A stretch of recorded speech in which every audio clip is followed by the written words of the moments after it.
everyone and welcome back to the channel. I'm Kirsty and this is Stuck in the Mud.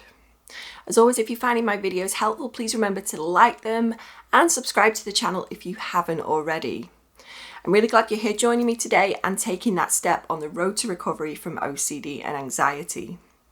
So in today's video, I really want to talk about an important step in recovery, and that is action, and why that is vital.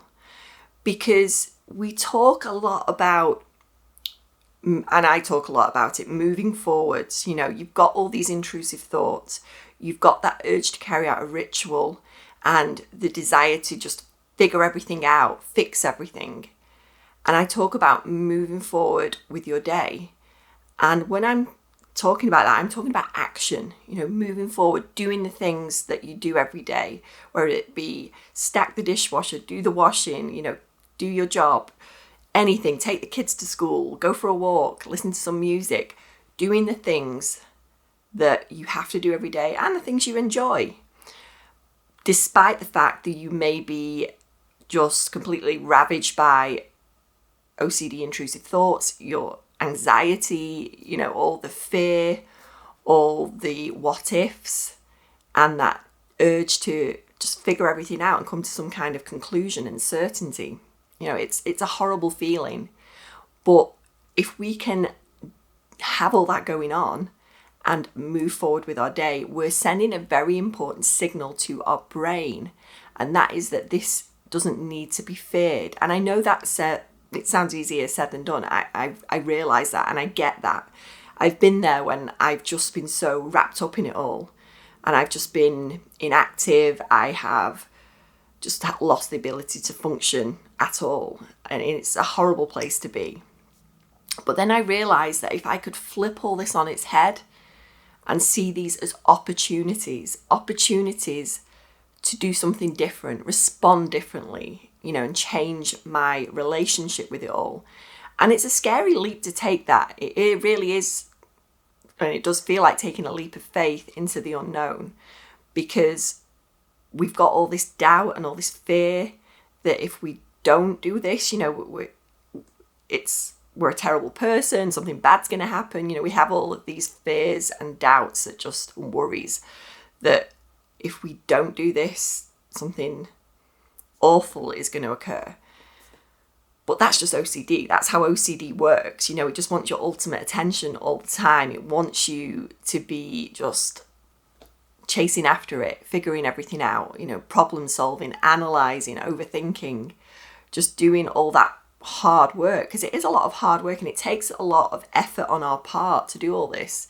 Not just the physical rituals, not just, just doing all those, carrying out all those urges to do checking or whatever it may be, counting, it's all the mental rumination as well, and that can just be just sat there, just going over everything, just going back into the past and, reliving whatever it may be, whether it's reliving a conversation you had with someone or, what did I do in this situation, and Googling is a bad one when we're looking for that reassurance just to try and give us some peace and clarity of mind. But that's not where we're not going to find peace there, because OCD and anxiety just want you doing all this, and there never comes any clarity. You never get that moment where you're like, yeah, I can leave that alone now. You may do for short spells of time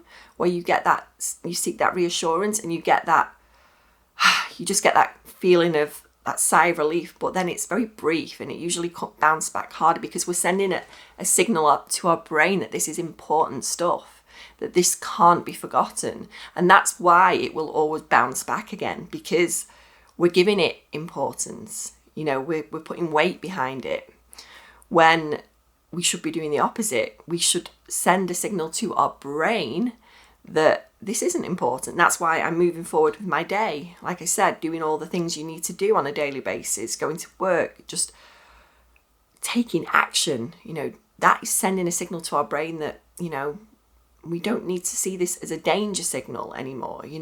All these what ifs and and feelings like we have to do certain things and figure everything out, come to that conclusion. We don't need to do that.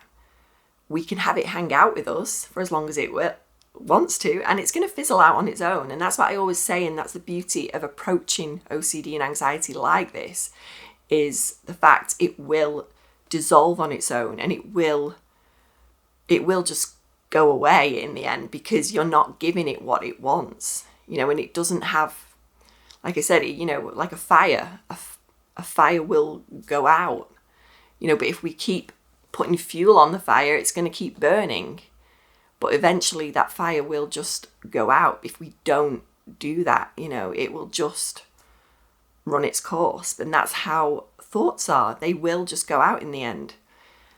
But when we keep fueling it with all this stuff, we're just sending that signal, that danger signal's going off, and we're going, okay, yeah, I need to figure this out. I need to come to some kind of conclusion, and we're just making it so important, and our brain just clasps onto that and just won't let it go. Like I said, it might do for short spells of time, but then again, your brain doesn't forget, and it'll just pop back up again, and around we go, because that's how we know the OCD and anxiety cycle works. It goes round and round, and you're just on that rabbit wheel constantly. And OCD and anxiety doesn't respond to logic either. You can't kind of rationalize your way out of it, because it's not rational. But when we're in it, it just feels so scary and so urgent. We just feel that urgency to fix it. And that's been the important step in my recovery, is realizing that I can allow whatever is there in my experience to be there, whether that's the really disturbing, intrusive thought, the fear of what could happen in the future, the anxiety over something, and just letting it exist with me and not having that urge to fix it. And that is the big difference. We're giving it space. We're giving it space to be there. And that's a huge factor when we're trying to recover from this, because the worst thing we can do is try and stop it. If we try and stop it, it's going to bounce back harder. Like I said, that signal to the brain is this is not good, and our brain gives it importance, and it hangs on to it. And that's how it works, and I really like the fact that with this approach to OCD and anxiety, we're still living, we're still doing the things that we need to do. Because a lot of the time with therapy for OCD, a lot of talk therapy, I'm not saying it's all bad, but with the metacognitive and detached mindfulness approach, just allowing the thoughts to be there is such a major step in your recovery, because we're still living, we're still functioning, and all those urges to fix everything, we're seeing those differently. We're seeing those now as opportunities to still move forward with our life, despite of the fact that this OCD and anxiety may be there, but it loses that urgency. You have build up an indifference to it, and you tolerate it differently in the end, because we realize that the alarm's going off and we're not responding to it. We're just like, okay, you're there. I see you, I hear you, but I'm just going to do what I need to do. I don't know, like I said, I need to pick the kids up from school. I need to empty the dishwasher. I need to do what I need to do, despite of the fact that is there, taking that action. We're doing all these things, and our brain's like, well, you're not going to deal with this. You're not going to fix this. Okay. I'll let it go. And it will release it, because that's amazing. It just releases it. And I remember when I first started this, you're just so desperate for it to go. You just want it out of your life. You just want to stop it. And we're digging our heels and like, oh, I can't think this. I can't deal with this, and that's just sending the signal to our brain that it's important. But when we can build that tolerance to it and let it hang out, let it be there, allow it to be there, the great allowing, it's amazing. It will change your life. You change in your relationship with OCD and anxiety.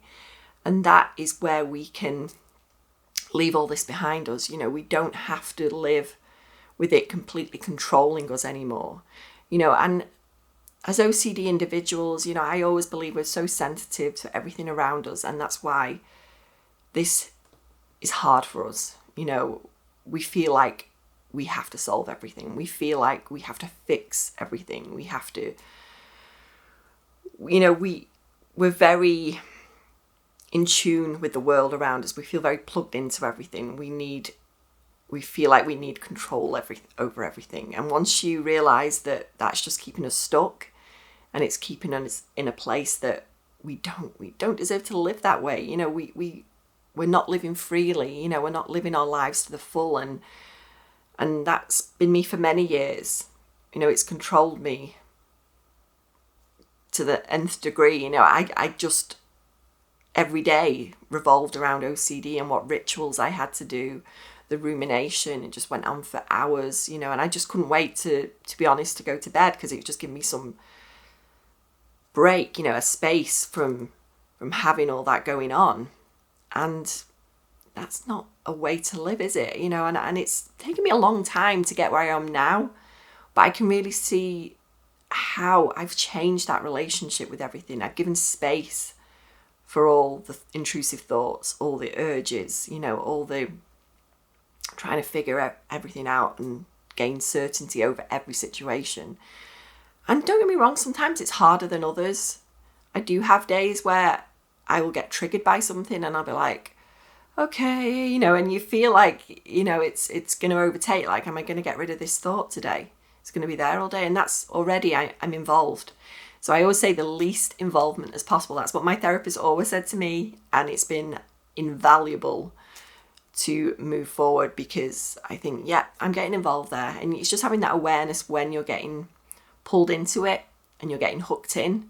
It's like, okay, I know you're there. It's fine. You can be there as long as you want. And I'm going to move forward. Take that action that you need to take that day. Despite it being there, you're going to feel it, and it's not going to feel good. And that's the big takeaway from this. It's going to feel uncomfortable, but that feeling will dissipate over time. It doesn't feel so bad in the long run. I know at first when you start doing this kind of work, it can feel so intense. The feeling of anxiety and the feeling of, oh, I really need to figure this out. You know, you can feel yourself getting pulled in, but just remember that that's not the place to be. That's not a good place to be. You know, seeing these as opportunities to get your life back from OCD and anxiety, and just remembering that these are all opportunities to do that, you know, when you feel that pull. And don't get me wrong, you know, you're going to have days, like I said, it trips you up and you get pulled in. It's fine. And that's okay. That's part of the process. And it takes time. It's not a quick thing, this. It's just a change of attitude and relationship to all of these intrusive thoughts and all of these rituals. And these are behaviours and processes we've probably been carrying out for years, and we've not even realised that we're doing it. So it's going to take time to unravel, but it won't take as long as it did to appear. For me, it's been, like I said, 40 years of my life that has just completely controlled me. But it's definitely unraveled a lot quicker than that. You know, it doesn't take that long, but it takes work. It takes patience, but you can do it. And I really want to get this message out there that this is possible. You know, even in your worst moments, when you're feeling completely in despair and desperate, you know, you're just desperate to have it worked, you know, to have some freedom from this. You know, it's possible. You know, even those moments when you don't feel it is, because I've been there and I know how bad it feels, but you can do it. And I have faith in everyone going through this, that it's possible. So let me know in the comments what you think about this. I really hope these videos are helping you on your road to recovery, and I will see you next time. Thanks for watching.